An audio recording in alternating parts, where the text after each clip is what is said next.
Welcome back to the latest episode of the Key and Mang audio experience. I'm your host, Mang. As always, you're my fellow co-host, Key. Key, what's good? What's up, man? How are you? Good. How you living? Living lavish. Living lavish. Love it. Love it, love it, love it. That's why I need to be doing, honestly. But I'm not living lavish. I was uh, playing. I was playing.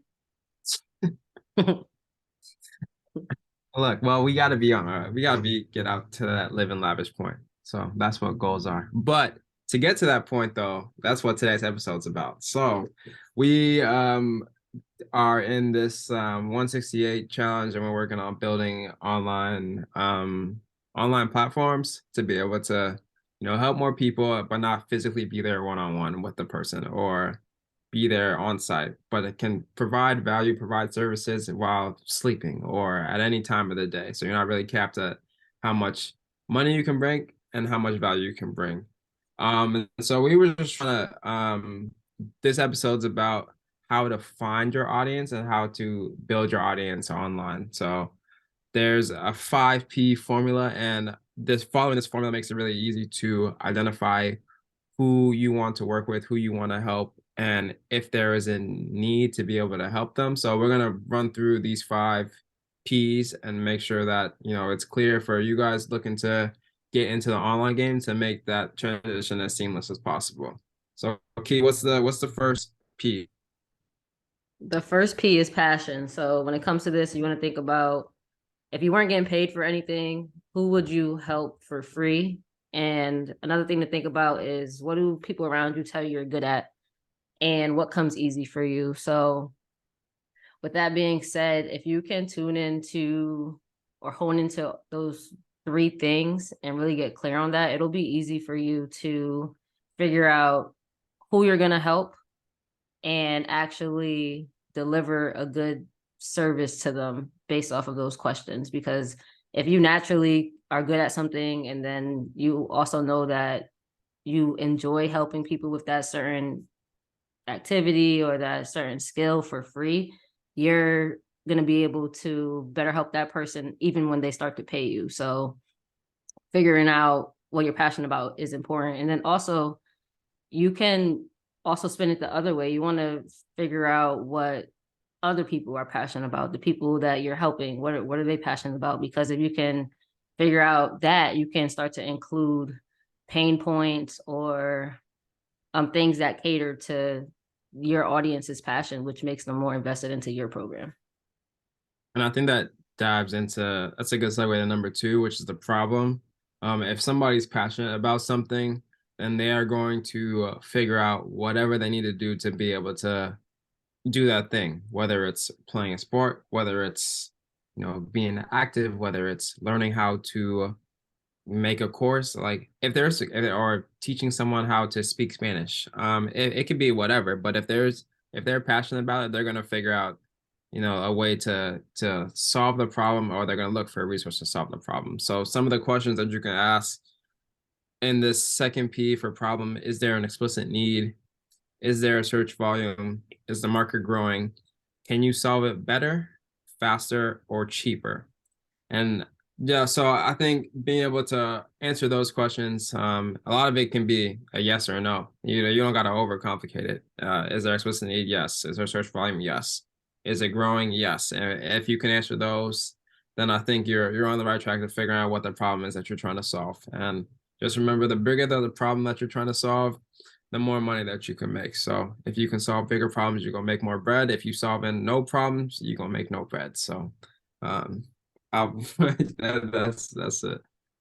Yeah, then talk about making money. So the next P is profit. So you have to think about, can they afford your solution? What's the size of the niche you're pursuing? And can you quantify the ROI, or can you quantify the return on investment? So when it comes to affordability, I think people naturally want to be the cheapest option for people, but then you have to realize that you're putting a lot of, if you want to deliver a good product, a good experience to a client, you're going to be putting a lot of time, a lot of energy into it. So you don't really want to go the cheaper route and you have to really have it in your mind that people can afford it. You just have to make them see the value in what you're providing and see the value in the transformation you're going to give them. So that's the biggest thing that I thought when I thought of this P, because you want to make it so that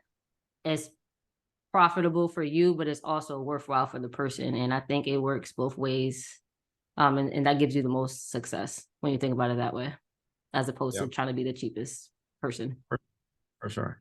I think the more that you can pour into your business, the better you can give to the people that you're trying to help also.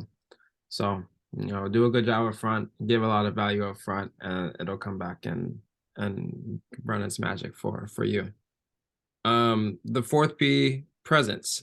Can you be seen as the go-to provider? How competitive is the niche? And what messaging is being used in the market? So those are the three questions you ask yourself. And the presence for P.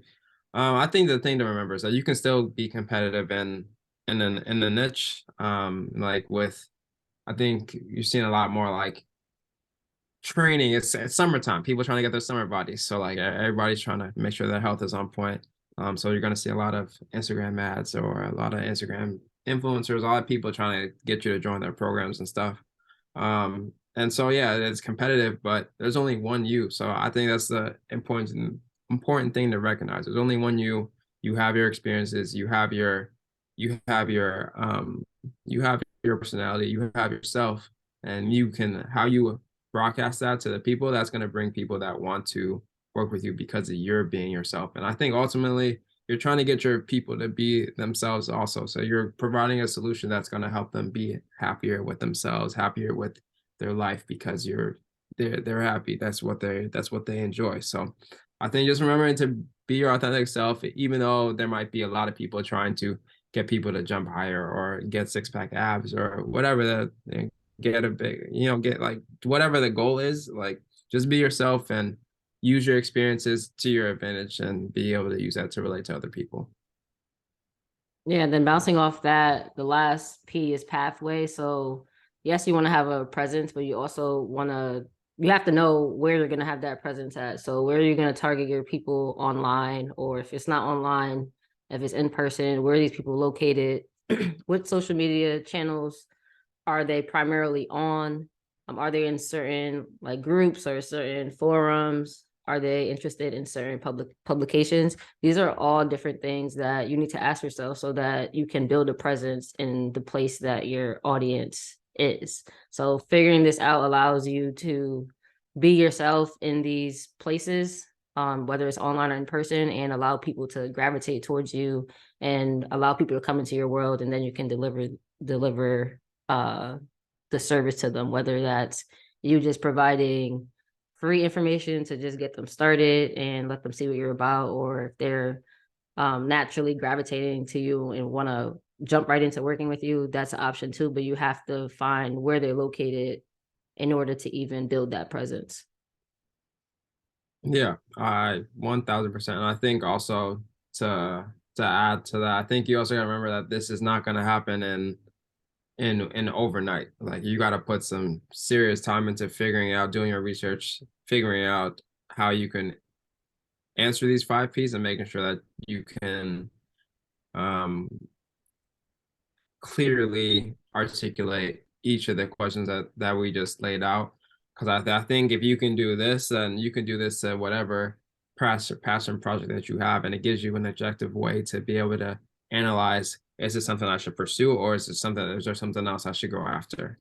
So I think if you can use this framework, then it really sets the foundation for when you want to venture into whatever online venture you want to get into, whatever you want to be able to produce or serve, that if you have this as your foundation, then you can really just apply, plug and play in a lot of different avenues and make yourself a lot more valuable in that process. So that's all we got for this episode of 5 Ps. We hope it was valuable. And if you have any big takeaways or have any questions on how to implement these 5 Ps, you can reach out to us and we'll be happy to help with, helping you get started along your journey as well. All right, catch you guys on the next episode. Peace.